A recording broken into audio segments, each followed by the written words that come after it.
You are my sunshine, my only sunshine. You make me happy when skies are gray. You never know, dear, how much I love you. Please don't take my sunshine away. The other night, dear, as I lay sleeping, I dreamed I held you in my arms. When I awoke, dear, I was mistaken. So I hung my head and cried. You are my sunshine, my only sunshine. You make me happy when skies are gray. You never know, dear, how much I love you. Please don't take my sunshine away. I'll always love you and make you happy if you will only say the same. But if you leave me to love another, you'll Hi, everybody. regret You're it listening to all of your my days. dad singing You Are My Sunshine. You are my Funny story about that. sunshine, Welcome to In the Neighborhood, everyone. my We are going to, before we get to our story, happy Mandy and when skies Jim are and gray. Russ are all with You us tomorrow. never know, And dear, we're inviting how Julie Van much I Rosendahl love and you. Please don't also take Brett the Hitman my Hart's going to be on the show. sunshine away. And I'm not saying there's going to When be all a praise dog is on the show, but there near, may be a you seem mascot. to lead We'll find out. me. That's When all I tomorrow. But today we awake, get to phone my Dad. Tuesdays when I phone my heart dad, pains and we're listening to him sing "You Are My Sunshine." Here's a funny story. When he was on our make me show doing that happy. song, and we had I'll Russ, forget the it, Flat Whites, these take it serious all musicians there, away. and he You started the are my song. sunshine, And then everyone looked my around and said, only "Okay, who's going to sing the second verse?" And sunshine. nobody You knew the make second me verse. So Dad sang the happy when second verse, and skies then he are sang the gray. third verse, fourth, You fifth, sixth. never Those of know, you that are at the dear, show how remember much I it went on for love about you. 27 verses because Please Dad don't just take kept singing. my It was a funny moment. Funny sunshine moment with Dad. away. Um, how are you? I hope you're good. I'm a little rattled. I guess. I guess that's fair to say. I'm a little unsure of everything from work to where I fit in the world. Not just like where I fit, but the world is in. There's so much great questioning going on, and so much great. Okay, when it comes to gender, and obviously the big conversations around race, big conversations around disease, and how the world handles it, and how governments handle it, and how people handle it. There's just so many big questions going on. So this is what I thought I'd do. I said I'm going to phone my dad because in this world, I tend to feel like this is so exceptional and so different, and the world, these big changes that are happening, are the biggest that have ever happened. And I wanted to see if my dad felt that this was the time in life where everything's changing, or if actually it's been doing that for a while. It's kind of a leading question because I think we know what I'm thinking, but that's all right. I'll phone him and see what the heck he has to say about all this, because he's a smart guy, that dad of mine.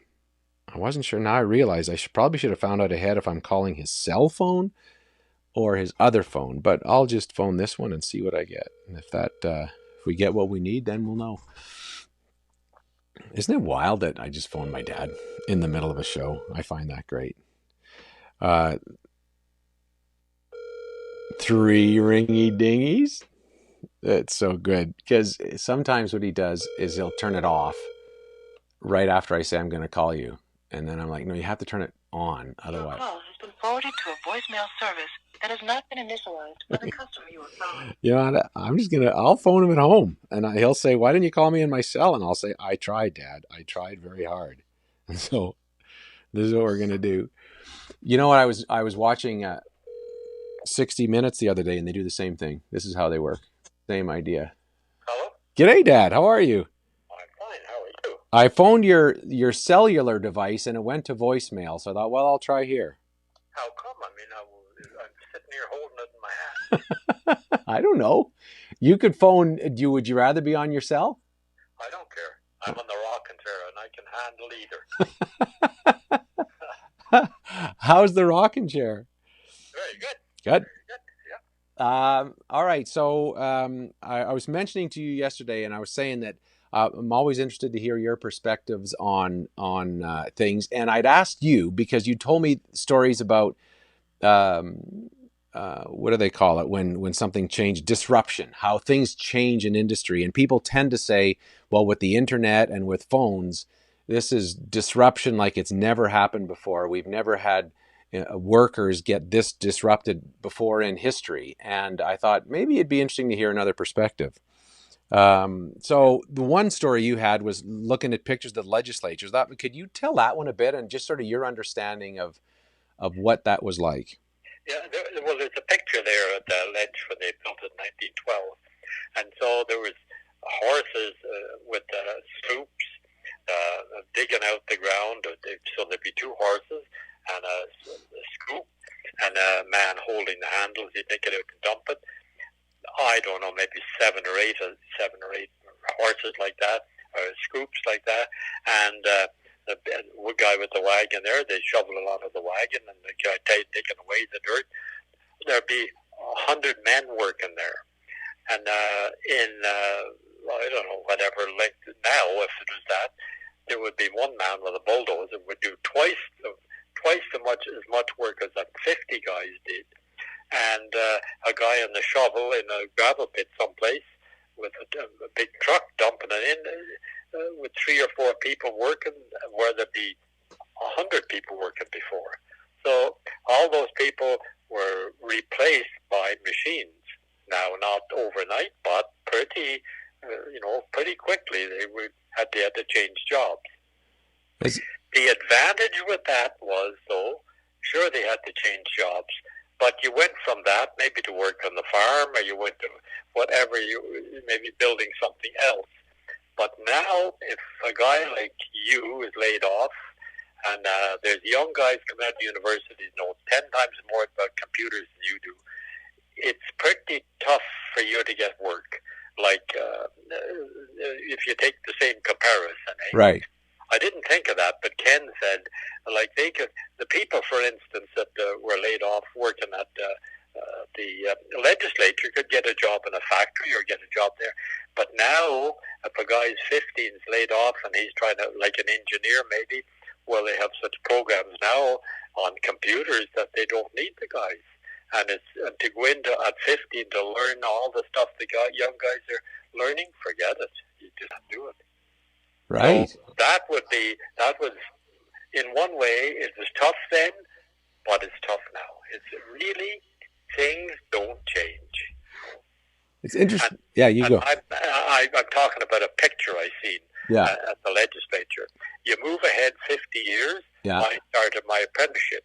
There was absolutely no such thing as drywall. Nothing. We plastered every house, inside and outside. Maybe brick on the outside, but plastering inside. You'd have a crew of guys goes in there with 50 or 75 bags of plaster. They'd plaster all the whole houses inside. They'd leave it sit for a couple of, this is the brown coat, leave it be maybe 6 or 7 guys there. Then they'd be, you'd leave it sit for a few days, and then 5 or 6 guys would go in to finish it. And now, 2 guys put drywall on a house in a day, and 1 taper goes in. That's crazy.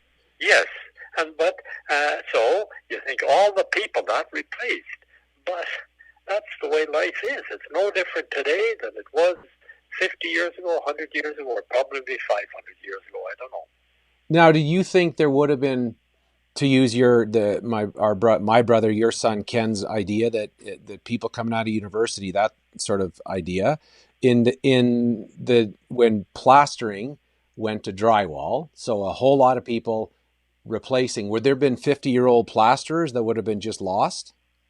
Yes, 50. And what they would do, they would work, because stucco lasted a little bit longer, and so they would work all summer on stucco and then just go UIC in the wintertime.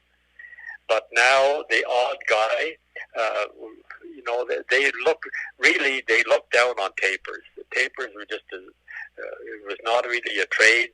And it did, and to be honest, it didn't require the skill plastering did. There's no doubt about it. Right. Plastering had more skill, but the drywall came along, and unless plasters were willing to take a step back, don't think you're any better than anybody else, and learn how to tape, you're out of work. And that's very simple. And there was lots of guys like that. And you decided to learn how to tape. Well, what was I going to do? Back against the wall with the family, and also I always wanted to learn to do things. So when I got the chance to work with tapers and work the way they worked, I mean, the different tools, everything was so different, but the same kind of skill, certainly hand skills that I had from plastering came in handy, and it was very good for taping. But yeah, it's completely different. It's a whole different trade. Come in, and that was in 5 years, 6 years. It all changed. It all changed. Well, how old were you when you had to make that transition? Like 40. I was probably 43, 44, 5 maybe. So then there would have been people in that time who said, I wouldn't do that. That's beneath me, or I should be getting more money or whatever, but then ended up not having work? Or how did that work out? Yeah, and we got other jobs. You know, maybe whatever, working in the city with pick and shovel or whatever. Yeah. Yeah. And a lot of them, of course, because plastering had kind of dwindled, there weren't a lot of young guys learning it. And so most of them were older fellas, and they just said, forget it, I'm not going to learn that. My age, I'm not going to start learning anything. I figured at my age, it's just a great chance to learn something, you know. And I was always inquisitive how they did it and stuff. Yeah, and I made messes with taping because I would try to do it like plastering, but it doesn't work like that. It's completely different, you know. So, hey, you can. So then, I mean, and I like to say for people listening, but let's face it, Dad, this is just for me. For a guy like me that says, all right, now the whole world could go right back to the way it was in 6 months, and I'll be doing exactly what I did in 6 months. So that could be the case, but could also be the case that it takes a year and things change and it's not the same demand or whatever that is. What's from what you've seen of people having to go through transitions, what would if I realized that there just isn't money in this sort of work that I was doing, or at least not for me, what's the way through that? It's hard because I don't know. If you were to go back, come up with, say, a year from now, yeah, your skills really aren't going to change. They're the same skills you're going to have. So that's a little different than plastering or something where you'd have hand skills. Yeah. You make carpenters, the same thing. I mean, cabinet makers, there would be cabinet makers just put in days and days and days and days building kitchen cupboards. There's stairs or circular stairs, where now it's all in, but your skill is going to be the same. It doesn't matter what it is. Right. I would think. I don't know.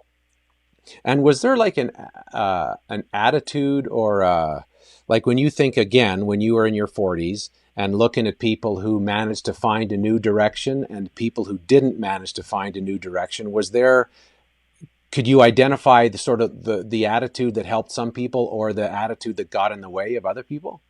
Yes. I think the attitude they got, and I'm just talking, this is very personal. Yeah. I talk about you go to work with tapers in the back of your mind, you know that they don't have the same skill as you do plastering, but the taping is a different thing. And so you got to take I was pretty important plastering, but here I am not. And that's hard on your ego. I think everybody has got to face the fact that you swallow your ego, and if taking a step back you have to, that's just the way it is. And what you do, I don't know what, nobody would know except, time would know. That's the only one. Yeah. So, And then, life, you think, oh, life was better before, it was this or that before. Life is life, and it does not, it changes, but it doesn't. do you think that, like, when they say people worked harder in whenever, back in the day, than they do now, do you buy that? No, no, no, I don't. They say, oh, that was, the plaster house inside and out, that was slavery. That was just, heck, work is work. You got 2 arms and 2 legs. Nobody works any harder than the next guy. If 99% of his attitude. I'd be up on the side of a building, blazing sun, and you're stuccoing a 10-pound, a hawk full of mud is about 10 pounds. You take it in your hawk and you put it on, and take it off a little bit at a time, and put it on the wall, and you go back for another hawk full time after time, and I'm thinking, man, life just doesn't get better than this. Really? Yeah. So I'm thinking, so it just depends on what you think, I know guys plowing in the years ago, and they think, man, it's neat to get out the team of horses and plow. Other guys, this is slavery. Say, doing the same job, what the heck? Huh. Attitude. Mandy, who is on our show, which is great, and her mom texted Mandy after last week and said, I just got to mix some mud and throw it on the wall. So you have an effect on people, Dad. Mandy's mom is now going to throw mud on the wall for whatever. There you That's go. I'll tell her if she wants somebody to finish it, let me know. Anybody can throw it on. The finishing is the trick. I'll say, especially do a bad job, which you probably will. That way Dad has work to come fix it. There you go. Yeah. Have you now I was last time I was talking to you, you were reading a book, and first of all, as a guy who you joke about, you got through 3 years of grade 6 and said enough of school for me. You also got into reading. How, for a guy that didn't like school, how did you get into reading? I don't know. I guess probably an inquisitive mind. I don't know. I just I enjoy reading. What have you been reading now? What book you got going? Well, actually, I'm reading a book about backbiting, criticizing your fellow man and tearing him down when he's not around. Right. Mm-hmm. And what do you learn? How to do it better? Not to do it. Period. That's all right. And what's the point? Like, what is there? No alternative to that. I just don't. Yeah, you just don't know. Good. Anyway. Great. Okay. Well, I feel like, it's funny. You talk a lot about attitude, but I feel like that's for sure what I need to, because it's what I think about a lot. I think about, okay, if I wake up and I just feel either I'm too good for something or I'm too bad for something, neither of those are very helpful. It's more exactly. Yeah. Exactly. Yeah. And they're both, being human, you're going to think exactly that, and that's just the way we're made. But it's a fight in yourself to get. You figure, you just got to go and do what you have to do, and it'll always work out. It works out for the best. I mean, guys have changed the jobs because there was always a step up. If you decide to do it, it's better than it was before, So you could go from saying I was an important plasterer to I'm a very inexperienced, unimportant taper, but I can become an important taper. There you go. Yes. Because not only that, but because of the skill of plastering, it came in very handy for taping. Because I would use, tapers. The joint cement they put on dries hard. It does not set. It comes mixed, or you mix it, whatever. And so if you're doing something, you were talking about fixing a hole in your wall. Well, if you put joint cement on there, it will take a while to dry. But if you put that in, use plaster, it sets hard, and you could go back and cover it again in an hour or half an hour. And so there are skills that I learned plastering that I used when I was taping. And so, you can... You always learn, and what the heck. So good. We were listening to a little bit of You Are My Sunshine. We played that at the opening of the show, Dad. Was you singing You Are My Sunshine from our last show. You're kidding. Yeah, just a little bit. Just a little bit on our way in to start the show. You were our theme music today, Dad. How about that? Pardon me? You were our theme music today. So Hey, boy, oh boy, oh boy. do you want me to, is that extra, the phone call costs a certain amount, and then how much do you charge for all this, Dad? You'll have to talk to actually, I don't do anything. Talk to my agent. I just collect the check at the end of the month. Well, that's great, Dad. It's so good to chat. Any final words? No, I don't think so. Anything wouldn't be very final that I'd say. So just look after yourself. Keep the dog. Just get working. You can keep the dog from eating the poker. Okay. You're a good man, Dad. We'll talk soon. Bye now. How about that? How about that guy? I don't know. It makes me, whenever I talk to him, I always think, you know what? He's a happy 86-year-old. So that's worth living for, isn't it? That's a great ambition for all of us. If we're 12, we go, look, you can be a happy 86-year-old. It's just getting there that's the tricky part. Oh, wow.